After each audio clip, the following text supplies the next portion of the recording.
She's been suffering from a nasty outbreak of what do they call it? Marriage? No. No. When the electricity goes off, what do they call it in South Africa? Blackouts or rolling blackouts? Well, they've got a special name for it. Brownout? Load share or something. Oh, load sharing, yeah. Yeah. Yeah, so I don't know whether she's going to make it. I know that I've had an apology from Guy. He can't make it. But I think we might as well start anyway. And if anybody else comes, I'll stick them in later. Because I know I thoroughly respect you for coming here and joining in with this. And I don't want to waste your time. So No worries. I'll just shut my door and we'll get going.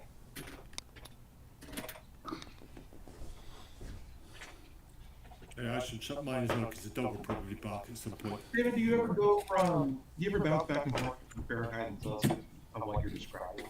When you're cooking, it's always Fahrenheit. When it's like warm, it's Fahrenheit. But when it's like room temperature or below freezing, it'll go Celsius. Do you ever switch between the two?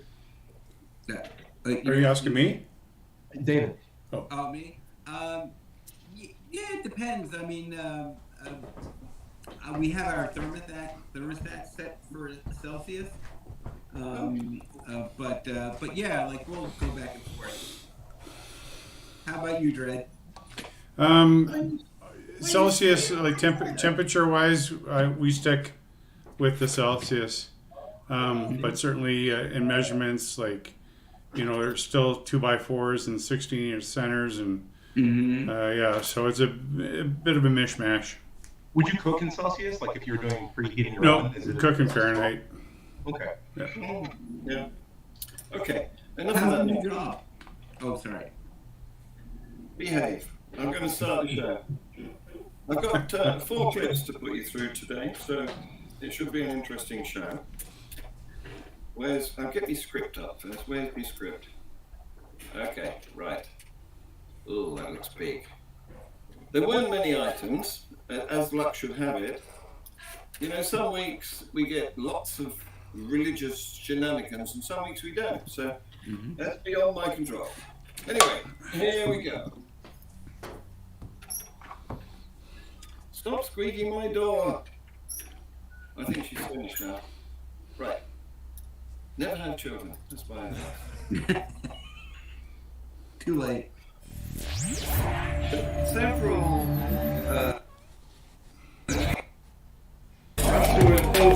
Was the Pope appealing for peace, or was he praying for peace? And the same applies to the Caribbean drag. Yeah, that's a good question. So what do you have to say about that?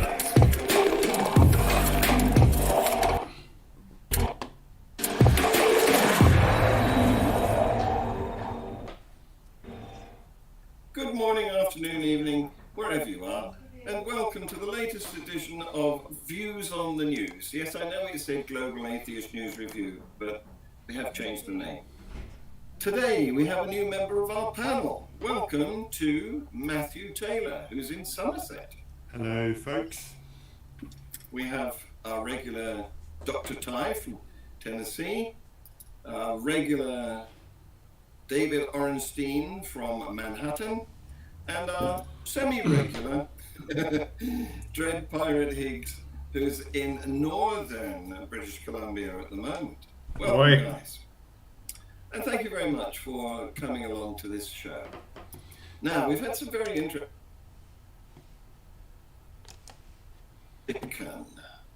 This puzzled me. I hope you can explain. The Vatican announced some time ago that there was going to be a synod on synodality, and it would go in phases, starting with a diocesan phase from October 21 to April 22. Then it would go in a continental phase from September 22 to March 23, and it's about to start is the universal phase, which Pope Francis stressed the significance of the diocesan phase of the synodal process.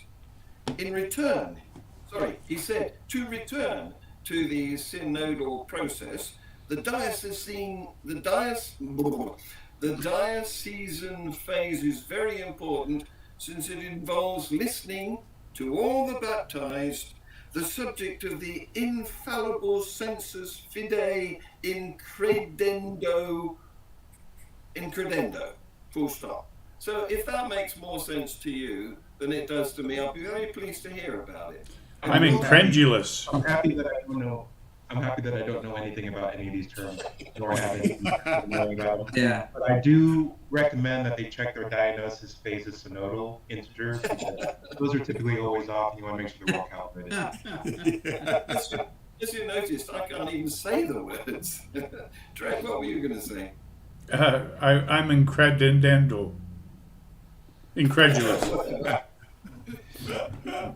As long as you're not, what is it, in flagrante delicando. See, the only problem is it's a Roman Catholic Church, and they're still weighing the fact that they invented Latin above everybody. So it's like, we can still make words. It's like, we have enough words. We have enough words. It sounded like a little bit of sesquipedalia verbis. Yes, it did, didn't it? Yes. The important thing about this is they're listening. They're listening to all the baptized, and they've never done that before in 2,000 years of Roman Catholicism. They've never listened. They've always dispensed rules, and they've never asked people anything. Well, I was baptised at the age of 9, so does that mean they will listen to my voice if I have an opinion to pass on? Probably, because my understanding is that you can never escape from Roman Catholicism. There's no I want out clause. You're always in there. So if you entered Roman Catholicism... I was probably an evil Protestant, so that probably doesn't count, doesn't it? Oh no, sorry, you won't count. You don't really exist. You're a heretic whether you believe or not. Yes. So I checked up because I wanted to know what this was all about, and I found a definition. So listen to this. The principle of synodality is defined specifically as the action of the Spirit in the communion of the body of the Christ and in the missionary journey of the people of God. See? It's very clear, isn't it? You know, they've been getting things wrong from the heliocentric position of the Earth to the idea that in 1123 that priests can't get married. You know, it's been 1,000, 2,000 years of getting things wrong, both from a scientific point of view, from a moral point of view. Why is anyone paying attention? Yeah, no doubt. The only reason people are paying attention because they're still here, they're still adapting, and frankly, trying to play a role in the world. That's it, exactly. It's not a money play. They don't care. I mean, it's an immensely lucrative operation. There's no operation, no skews. The buildings are already existing. They're making lots of money with very little overhead, right? But the issue is the power play. Right. You see culturally that people are changing and they need to realign. And typically big institutions like this only change when there's a threat to their power.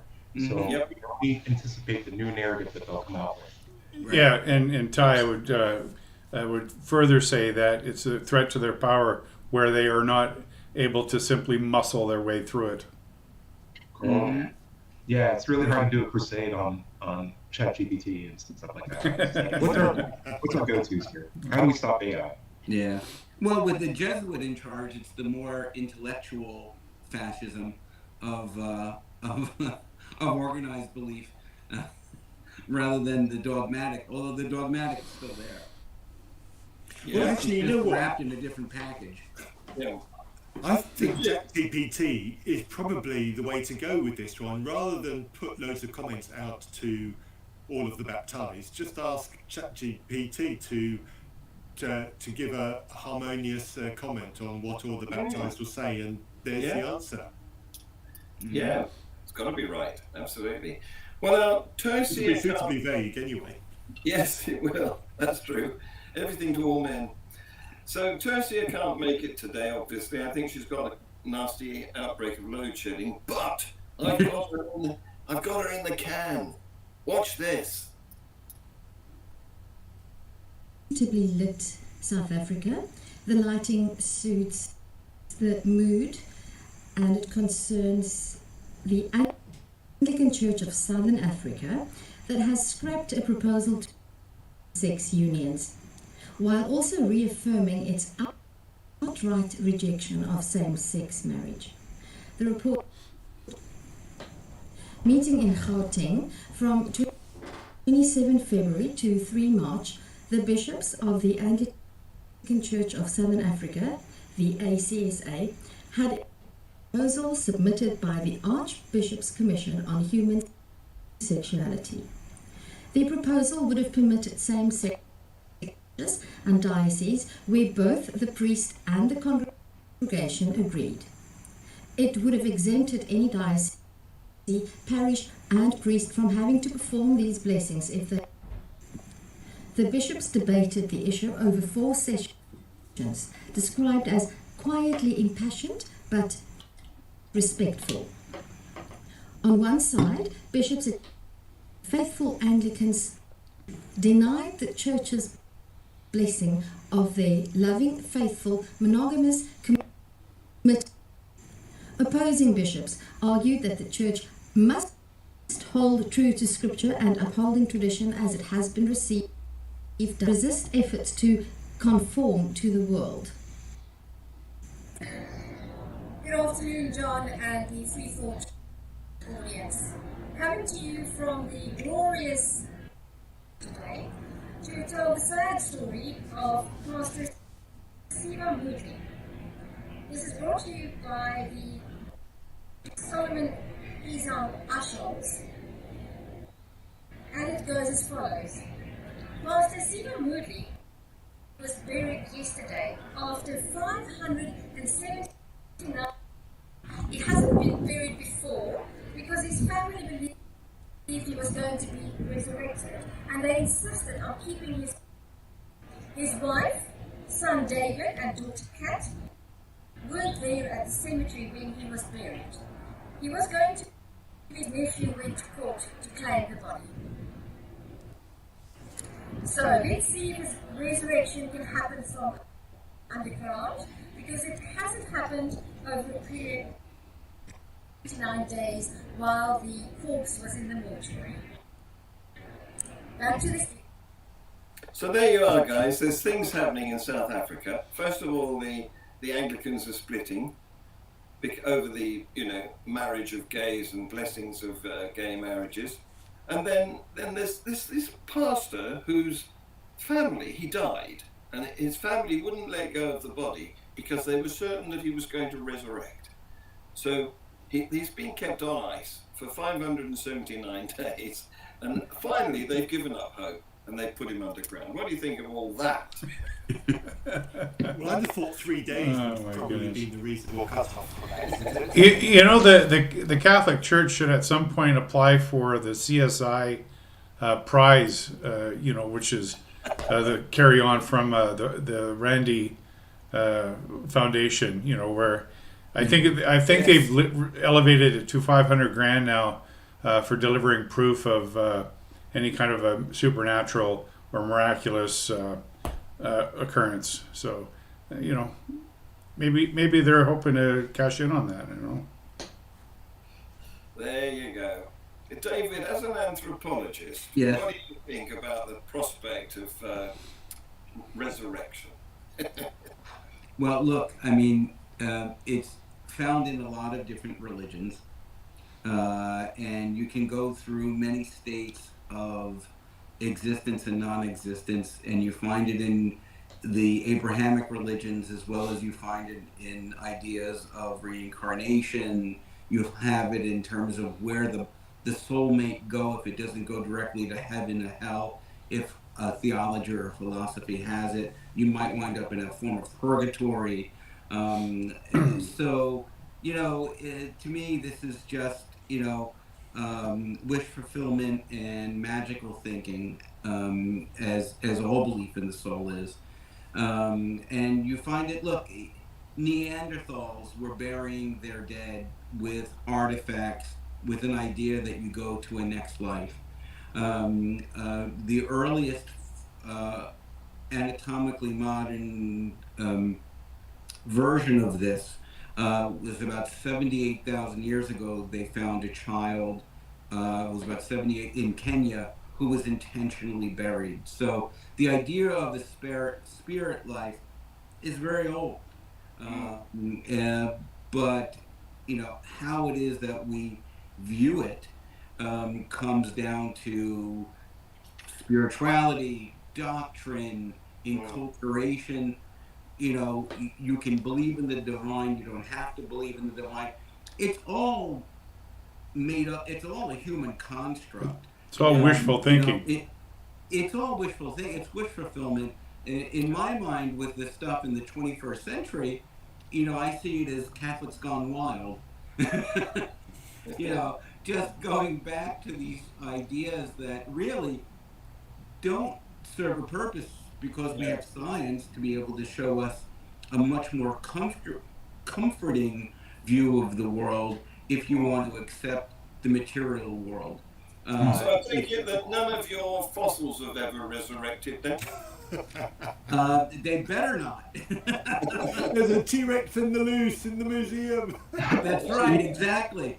I might have something come fight at me, but no, There's a really definitely no. There's a really interesting angle here, and it's so much that the work that people do to remember or commemorate someone's death or passing on is typically done in service of the people who survive and want to recognize the loss that they're going through. Right. But in this case, they kept that body in the morgue deliberately for the interest of that body, right? Yeah. They were waiting for that body to resurrect. And I can't help but fault them for the amount of compassion, despite it being misinformed, the sincerity maybe of the motion to try to maintain that body there. And if anything, that tells me a lot about the nature of the people who tend to believe these dogmas. Like these are people who are deeply compassionate, very interested in the welfare of other people even after they die. And if given the opportunity to operate under a higher standard of evidence, would only continue to benefit that compassion that they have for the departed to other people as well. And I don't think there's anything separating that human quality, but I do feel like religion tends to take that expense that they have and lay it on dead people when it could have been elsewhere. Mm-hmm. Yeah. It's a shame that they have gone through that much time and effort for a dead body when no sort of return. Yeah. Yeah. Yeah, that's a really good point there, and extending that idea of compassion, the family that are involved in that, this must have been, realistically speaking, quite a traumatic experience for them as well. And having gone through all this time, if they, on the assumption that they genuinely believed this resurrection was going to happen, are now faced with the prospect of having to come to terms with that belief being either inappropriate or badly informed or wherever that came from, and they're going to have to reshift their mental focus, reshift where they believe, and it might cause some deep questioning of some core assumptions that they hold, and that will be genuinely quite traumatic for the immediate family. And I think that is a concern, and we should be concerned about the effect of religion on people like this.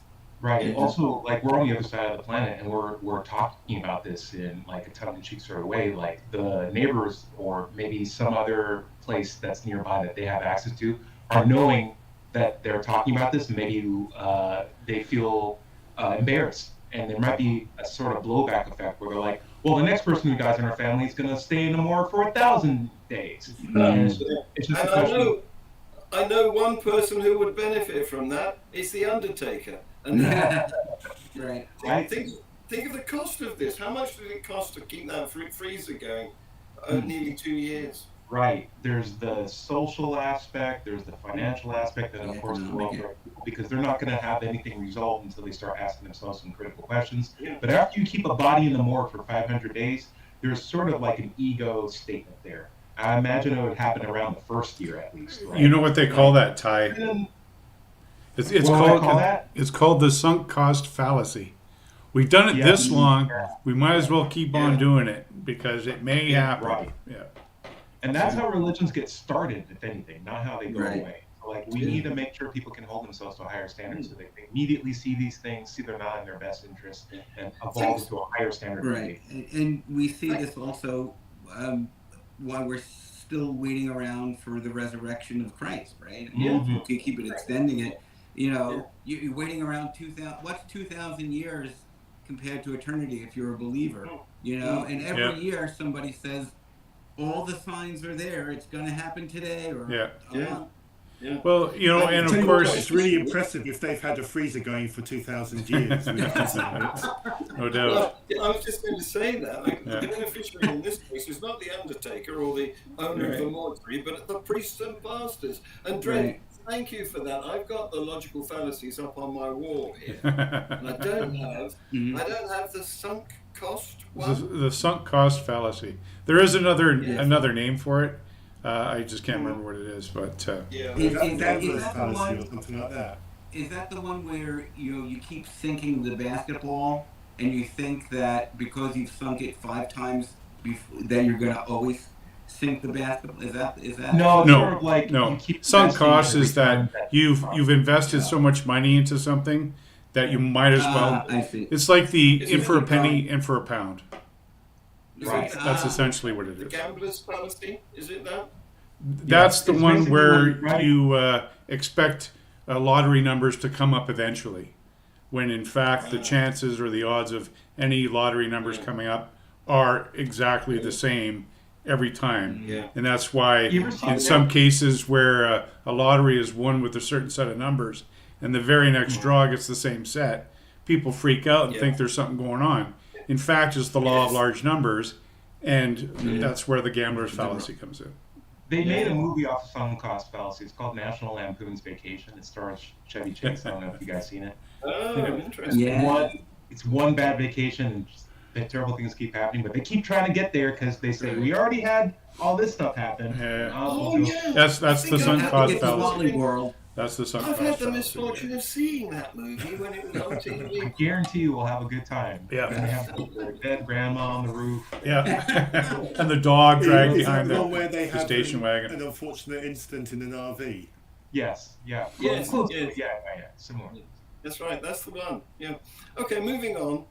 Hundreds of thousands of Israelis are protesting in Israel about their fundamentalist government's judicial plans. Because Prime Minister Benjamin Netanyahu proposes to curb the power of the courts. And of course, opponents think that's a threat to democracy. Let me just show you how many of them have been protesting in Tel Aviv. Take a look at this. Well, this is the Ayalon Highway. It's the south in Tel Aviv. You can see the protesters. They breached the road. Police have been trying to... You can now see mounted police, Israeli security forces heading towards the protesters. This is exactly what Israel's far-right police calls these people anarchists. They say they're fighting for democracy. Came down here, jumped over the fence. We followed them over as we were filming. They got onto the road and blocked it. The mounted police here. Now we watched as the mounted police came along the street, then were sitting on the road, and at that point they pushed them back. Tel Aviv Police Chief Amichai Eshed walked with the protesters in uniform and got applause. But the next day, National Security Minister Itamar Ben-Gvir, he of the most right-wing of right-wings, said he was going to transfer Mr. Eshed to head a training division. Yeah. Imagine how bold that person who was waving the color pride flag was. Oh yeah. Did you see that? Oh, I Yeah. didn't spot Yeah. that. That actually Yeah. that caused me to gasp. Wow. Yeah. Yeah. Well, it's good that people are politically conscious and are fighting against the kind of fascism that creeping fascism that we've found in the United States, and we're finding in all of the quote unquote secular democracies around the world. The elite will always call people like this. Antifa, or they'll come up with some other name, and the reality is that they're fighting for the ideals of democracy. There's nothing wrong with that. We saw it after the George Floyd protest. We saw it with the Black Lives Matter movement. We've seen it earlier in the 1960s and in the women's rights movement. Let's hope that there are enough people of conscience in Israel and everywhere else where we can continue to have a secular world. And Yeah, also well, just these riots have been going on ever since the new government came into power, haven't they? Yeah. Yeah. Ty, you're just going to be, speak. don't be noteful about authoritarians will use labels to dismiss groups of people with sincere and genuine points of concern and criticism for how they're being governed. And so when there's a bunch of people in the street, oh, those are anarchists. Right. Just forget about it. And I see it. We do the same thing in the U.S. too. I just want to make the point. Be aware when anyone uses a label to classify a group of people that seem to have a statement to make that is against the status quo of how things are done. Right. Yeah. When anyone's using that, it's typically a way to make you compartmentalize them and dismiss their concern. Well, that's how you form the out groups, right? Yeah. That's right. It's how you dehumanize a group of people so you can actually take away their rights. Yeah. It used to be call them commies, call them pinkos, call them reds. Now it's Antifa. Where when you think about, well, I'm an anti-fascist. I think everybody on this call is an anti. Nobody here is approval of fascism. So, I'm on the side of people who want to see secular democracy continue. I don't want to live in a theocracy. Absolutely not. Unless it's pastafarian. That's just my opinion. Right. Exactly. Here. I'd probably be the one that I would allow to at least go to the interview table. Of all the ones that are out there, I'd be like, okay. Pasta's pretty good. Yeah. Yes. We're all about sharing. Much better than pizza. At least my hairstyle is colander friendly, so I'm cool with that. Now, you may remember that in November 2021, some people were flown from Pakistan to the UK, and they were flown because, the story went, they were women football players who had played for the national team, and they were under threat because the Taliban, which had recently taken control of Afghanistan, viewed football as un-Islamic, or any type of sport, especially female, as un-Islamic. Now, we granted them visas here, but apparently some of them were cheating. While the names and other identity details are genuine, the description of the principal applicants as national players or members of a regional team appears to have been false. Now that's as it may, but you imagine that back home in Afghanistan, there's resentment among the genuine women football players who are still there. So watch this rather horrifying video. We used to serve our country. We served our country for sport. Nation with football left, but we are here. We cannot do anything. I can't even go out without my husband's slaves. They took away our rights. Please help. Look at me. I was free. I was a free woman. Look at my chadari, my veil. I cannot. Look at me, women around the world. I'm a woman like you.